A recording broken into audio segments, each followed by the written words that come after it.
Loneliness is a universal human experience, I once wrote, but we rarely talk about it.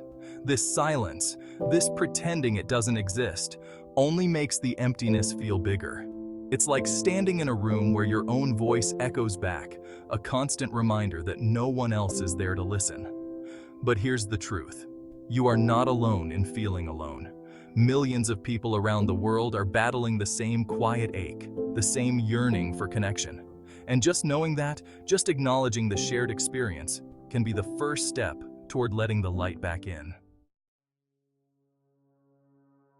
Loneliness can creep in for so many reasons. Maybe it's a life change, a move to a new city, the ending of a relationship, the quiet that settles after children grow up. Maybe it's the relentless pace of modern life, the constant scrolling through curated lives that make our own feel small and insignificant. Or maybe it's something deeper, a fear of vulnerability, a belief that we're not worthy of love and belonging. We build walls around our hearts, convinced that keeping people out will protect us from getting hurt.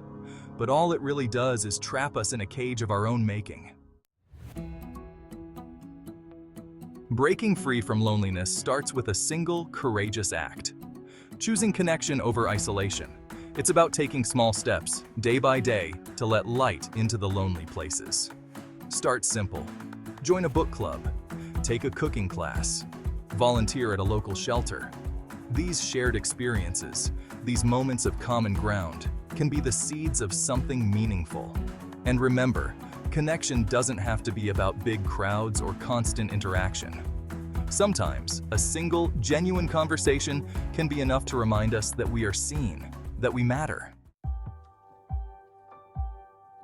Section 4. Stories from the other side of loneliness.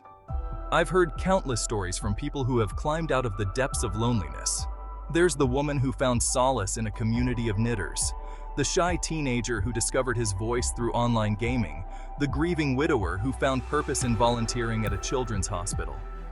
These stories are not about miraculous transformations, but about the quiet courage of showing up, of taking a chance on connection.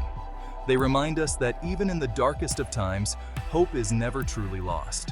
It might be a flicker at first, a small spark of possibility, but with each step we take towards each other, the flame grows stronger. Section 5. You don't have to walk alone. The power of reaching out. Sometimes the hardest step is admitting we need help. We tell ourselves we should be able to handle it on our own, that asking for help is a sign of weakness. But the truth is, reaching out is one of the bravest things we can do. It's a recognition that we're not meant to navigate this life alone, that we all need support and connection to thrive. If you're struggling, please know that you are not alone. Talk to a trusted friend, family member, or therapist. There are resources available, people who understand and want to help. Remember, asking for help is not a burden. It's an invitation to heal, to connect, to rediscover the beauty of human connection. Section 6. A new dawn, a new connection. Loneliness can feel like an endless night, but even the longest night eventually gives way to dawn. The journey out of isolation might not be easy, but it is possible. It starts with a single step, a willingness to open our hearts, to embrace vulnerability, and to believe that we are worthy of love and belonging. So today, I invite you to take that step. Reach out to someone. Join a group. Pursue a passion. Let yourself be seen, heard, and known. The world is waiting to welcome you back into the warmth of connection, and I promise you, the light on the other side is worth fighting for.